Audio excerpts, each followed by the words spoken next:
What's up, guys? At American Factory Wheel, we know that filling out the paperwork for pothole damage to your car or truck can be just as annoying as hitting the pothole itself. No worries, it's easy. I'm going to walk you through it so you can get it done and get on with your day. Here we go. Click on the link to open the document. Click on the gray boxes under the heading Claimant Information and fill in your last name, first name, middle name, street address, city, zip, etc.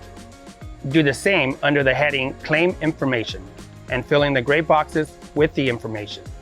This section continues to the second page. On the second page, fill out the last three headings: Damages, Claim, Damaged Vehicle if applicable, and additional information. Read the promissory note at the bottom of the page and double check that the information in your claim is accurate and true. Fill in the gray boxes in the last line of text on the page with a day, month, year, and time that you filled out this document. Write your signature on the line above the words Claimant's Signature. That should be it.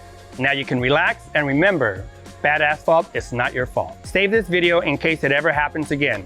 And be sure to check out allusedrims.com for a look at our massive inventory of replacement rims.